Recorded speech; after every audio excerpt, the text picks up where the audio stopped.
자, 여러분, 암호화폐 소식을 전달해드리는 크립토 토마토 인사를 전해드리고 있습니다.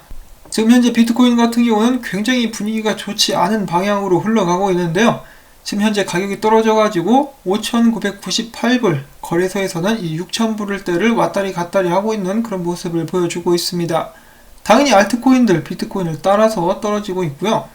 자, 과연 비트코인의 단기적인 분석, 이 장기적으로는 어떻게 봐야 되는지 오늘 영상을 통해서 한번 또 잠깐 이야기해보는 그런 시간을 갖도록 하겠습니다. 자, 최근에 대한민국에서 특근법이 통과되기는 했었지만은 대한민국 국민들 사이에서 비트코인과 암호화폐는 아직도 좋지 않은 인식을 가지고 있죠. 자, 그런데 최근에 또 큰 화제가 된 범죄 사건이 있지 않았습니까? 그 박사방인가 뭔가 하는 인간 쓰레기가 체포가 됐는데요. 이것에 대해서 그것이 알고 싶다 해서 프로그램을 제작을 하게 될 것인데요. 문제는 여기서 제목을 보시면은 자서전과 비트코인, 왜 비트코인을 물고 늘어져? 안 그래도 요즘에 힘들구만. 그리고 정말 이해가 안 되는 게 이런 범죄자 얼굴을 왜 가려주는 겁니까? 기본적으로 다른 사람들의 인권을 무시하고 범죄를 저지른 사람들은 저는 개인적으로는 사람으로 봐서는 안 된다라고 생각을 합니다. 그러니까 당연히 인권도 없애야겠죠. 자, 아무튼 또 이렇게 해가지고 악독한 범죄에 비트코인이 또 사용이 된 것 같아가지고 마음이 찝찝합니다. 답답한 마음을 감출 수가 없네요. 자, 그 다음엔 진리카와 관련된 소식이 나왔습니다. 이 파트너십을 맺었다라는 소식인데요. 진리카가 모바일 음식 배달 회사인 푸드판다의 블록체인 기반의 디지털 캠페인을 위해서 거대 미디어 회사인 무빙월스와 파트너십을 맺었다라고 합니다. 자, 이 푸드판다 같은 경우는 음식을 주로 배달하는, 한국으로 보면은 배달의 민족 뭐 이런 거랑 비슷하게 볼 수가 있겠는데요. 지금 현재 전 세계 13개 국가에서 서비스가 진행 중에 있다고 합니다. 아시아 패시픽, 불가리아, 로마니아 이 세 곳에서 가장 활발하게 서비스가 이루어지고 있다고 하고요. 본사는 독일, 베를린에 있다고 하네요. 자, 진리카 같은 경우는 그럼에도 불구하고 계속해서 다른 알트코인들과 마찬가지로 하락세를 경험하고 있는데요. 진리카는 이런 패턴이 있다고 합니다. 이런 식으로 컵 모양을 그리면서 상승 및 하락을 이렇게 지속을 해주고 있기 때문에 조만간에 하락을 찍었다 싶으시면은 한번 들어가 보시는 것도 나쁘지는 않을 것 같아요. 참고로 밑에는 아주 강력한 지지선이 버티고 있습니다. 자, 그 다음으로 이어서 미국과 연준 소식을 전하지 않을 수가 없는데요. 미국 의회가 연준이 미국 기업들의 부채를 사들이는 법안을 통과시킬 가능성이 높아지고 있다고 합니다. 지금 전방위 상업에 대해서 금융 구제를 준비하고 있는 연준, 그 규모는 5조 달러 이상이 될 것이라고 하죠. 여기에 이어서 최근에는 이제 미국 시민들, 어른은 1,000불, 아이들은 500불 이런 식으로 지원을 한다라는 것을 밝힌 후에도 뭐 앞으로 가족당 3,000불을 준다느니 하는 이야기들도 나오고 있습니다. 그리고 미국 사람들에게 은행 가서 현금을 뽑지 말라고 계속 경고를 하고 있다고 하는데요. 그것은 당연히 모든 시민들에게 현금을 돌려줄 수가 없기 때문이겠죠. 현금이 턱없이 모자란 상황인데 그럼에도 불구하고 이 1조 달러, 제가 계속해서 뉴스를 보게 되면은 몇 조 달러 이렇게 이야기를 하니까 몇 조가 우습게 보일 수도 있는데요. 1조 달러를 시각화를 해서 보면은 이 정도라고 합니다. 물론 이 지폐들의 최소 단위는 100달러를 기준으로 뭉쳐놨을 때 저렇게 생겼다라는 것이고요. 어마어마한 양이죠. 이 어마어마한 양을 연준에서 계속 찍어가지고 금융구제에 사용하고 있다라는 말입니다. 그러니 달러 가치가 온전할 수가 없겠죠. 물론 지금까지는 엄청난 강세를 보이고 있는 것이 사실입니다. 자, 그리고 최근에 세인트루이스의 연준 의장이 또 이렇게 이야기를 했다고 하는데요. 이 전염병 사태 때문에 문을 닫는 곳들이 많아지고 그러면서 미국의 실업률이 30%까지 올라가게 될 것이며, 참고로 이것은 2분기를 말하는 것입니다. 2분기에만 30%까지 올라가게 될 것이며 마찬가지로 2분기의 GDP가 50% 이상 하락하게 될 것이다. 정말 이야기만 들어도 끔찍하지 않습니까? 미국이 이렇게 돼버리면은 수출로 먹고 사는 한국 및 다른 나라들에게도 큰 충격으로 다가올 수가 있게 될 것 같은데요. 어쩌면 진짜 혼란은 이제부터 시작일지도 모르겠습니다. 자, 그런 과정 속에서 이 비트코인은 어떤 역할을 하며 어떤 성장세를 보여줄 수 있을 것인가? 혹은 하락하게 될 수도 있겠죠. 정말 미지의 세계에 발을 딛는 듯한 기분이 들고 있습니다. 자, 그 다음에 비트코인 소식으로 넘어가기 앞서서 굉장히 인상적인 영상이 있어가지고 또 쉬어가는 시간용으로 한번 가지고 와봤는데요. 보시면은 사자가 한 마리 다가오죠.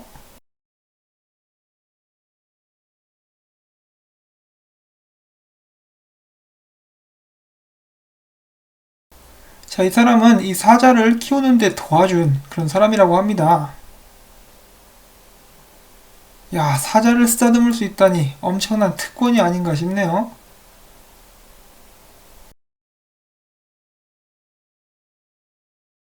언젠가는 이 애완용 사자도 나오게 되지 않을까라는 한번 생각을 해보면서 비트코인 소식 보도록 하겠습니다. 비트코인 옵션 인기가 뚝 떨어졌다라고 하죠. 그 이유는 무엇일까? 그것에 대한 추측으로 글로벌 자산시장 급락 속에 대다수 기관 투자자들이 비트코인을 유동성 수단으로 간주했기 때문이다라는 분석이 나오고 있는 상황 가운데서 CME 같은 경우는 지난 17일 옵션 거래를 겨우 3건밖에 체결을 시키지 못했었고요. 이 벡트 같은 경우는 27일 이후 한 건도 체결이 되지 않은 상황이라고 합니다. 자, 이거 벡트 망하나요? 제가 이 부분을 읽으면서 한 가지 의문점이 들었던 것은 얼마 전에 벡트가 또 엄청난 거액의 투자를 성공시키지 않았습니까? 그 회사들은 도대체 벡트에 뭘 보고 투자를 하는 것인가? 지금 현재는 거래 체결이 한 건도 되지 않은 완전 개판을 치고 있는 상황이라고 하지만은 이제 저희들이 보고 있는 것이 다가 아니지 않을까라는 생각을 한번 해봅니다. 자, 아무튼 이 기사를 계속해서 읽어보면은 이 비트코인을 유동성 공급원으로 취급하는 기관 투자자들이 옵션 거래를 하지 않기 때문에 지금 계속해서 거래가 줄어들고 있는 것이다라고 이야기를 하면서요. 이 마진콜의 손해를 메꾸기 위해서 비트코인을 팔았다라고 이야기를 하고 있습니다. 이 부분 같은 경우는 저도 저번 주에 여러 차례에 걸쳐가지고 언급을 해드린 적이 있었는데요. 문제는 다가오는 이번 주입니다. 미국의 확진자가 급격하게 늘어나면서 셧다운되고 있는 주들도 늘어나고 있고 그렇기 때문에 미국 증시는 더욱더 떨어지게 되지 않을까라고 생각을 자연적으로 해볼 수가 있는 것인데 이 비트코인에 어떤 영향을 주게 될 것인지 걱정이 좀 되기도 하고 어떻게 보면은 저가에 매수할 수 있는 기회가 될 수 있지 않을까 생각도 한번 해보게 됩니다. 비트코인이 최근에 그나마 좀 올라오긴 했었지만은 이 반등 모멘텀이 안 보이는 상태였었다라고 하죠. 반등하기 위해서 비트코인은 7,000달러, 이더리움은 150달러를 넘어야 된다라고 이야기를 하고 있는데 어림도 없습니다. 그냥 한참 밑에서 꼬꾸라지고 있는 그런 상황이고요. 자, 그러면은 분석들을 또 한번 보는 시간을 갖도록 하겠습니다. 자, 오늘 다시 급락하기 시작한 비트코인 5,800불대까지 떨어졌다가 지금은 6,000불대까지 임시적으로 반등을 해주고 있는 상황인데요. 여기는 추세선에 정확히 맞고 반등을 했다라고 볼 수가 있겠죠. 만약에 비트코인이 추세선을 부시고 밑으로 내려오게 된다면은 5,600불대 혹은 5,500불대 5,500불대가 견디지 못하면은 5,000불대까지 떨어지게 될 것으로 예상을 해볼 수 있다라고 이 분석가들은 이야기를 해주고 있고요. 또 다른 암호화폐 분석가 조시리저 같은 경우는 지금부터 비트코인이 5,600달러대까지 떨어져도 놀랍지 않겠고 내가 봤을 때 5,600불에서 반등하지 싶다. 그 다음에 조시리저 밑에 또 다른 분석가는 이렇게 이야기를 해주고 있는데요. 5,800불대에서 지지 한번 받고 6,000불대까지 올라갔다가 다시 지지 받았다가 떨어지게 될 것이다. 중요한 가격대는 5,300불대가 될 것. 단기적으로 상승을 위해서는 5,300불대는 반드시 지켜져야만 하는 곳이다 라고 이야기를 해주고 있는 것이고요. 그 다음에 로마라는 분석가는 이렇게 이야기를 해주고 있습니다. 나는 일단 비트코인이 확실하게 5,800불을 깨고 내려갈 때까지 지켜보고 있다가 깨면은 그때 숏 포지션을 늘리겠다. 그러니까 잘 보고 있는 것이죠. 5,800불 깨지는지 안 깨지는지 확인하고 들어가겠다는 소리입니다. 자, 그런데 이 분석가도 이렇게 이야기를 해주고 있는데요. 지금 주봉 관점으로 봤을 때 비트코인은 완전히 개차반이어가지고 나는 주로 숏을 칠 것이지만은 지금 현재 미국 상황을 보면은 법정 화폐를 계속해서 대량으로 찍어내고 있기 때문에 나는 그럼에도 장기적으로는 비트코인의 강세를 점친다. 자, 그 다음에는 크립토 미스트라는 분석가 분석을 보게 되면요. 5,650불이 깨지게 된다. 그러면은 비트코인은 자유낙하하면서 전 저점을 깰 것 같다. 그때쯤 해가지고 나는 최대한 많이 비트를 사서 모을 것이다 라고 이야기를 하고 있는 모습이 보여지고 있는데요. 참고로 이 분석가 같은 경우는 2,500불 근방에서 비트코인을 사겠다라고 이야기를 한 바가 있습니다. 자, 그런데 비트코인의 미래에 대해서 확신을 하고 있다라면은 전저점 깰 때까지 밑에서 기다리고 있기보다는 가격대를 좀 나눠가지고 분할 매수를 들어가는 것은 어떤가 라고 한번 저는 생각을 해보고요. 2,500불대까지 간다라는 보장이 없지 않습니까? 3,000불대만 해도 매수자들이 우글우글 한데 말이죠. 자, 아무튼 이런 의견이 있었고 그 다음에 분석으로는 좀 희망적인 분석이긴 합니다만 어제 올라온 거예요. 그래서 비트코인이 떨어지기 전에 올라왔었던 분석인데 그래도 긍정적인 분석이라서 한번 공유를 해보려고 합니다. 이 비트코인 주봉이 만약에 6,122불 이상에서 마감되게 된다면은 우리는 지금 현재 마지막으로 큰 조정을 겪고 있는 과정이라고 봐도 될 것 같다. 그렇게 된다면은 V자로 이제 바닥을 찍는다라는 것이고 반감기 전까지 10,000달러 혹은 12,000달러까지 올라가서 거래가 진행될 수도 있을 것 같다라고 이야기를 하고 있는데 지금 다시 6,000불대까지 떨어져 버린 비트코인 자, 비트코인 주봉 마감이 얼마 남지 않은 시점에서 조금만 더 힘을 내줘가지고 6,100불대 이상에서 일단 마감이라도 최소한 해줬으면 좋겠습니다.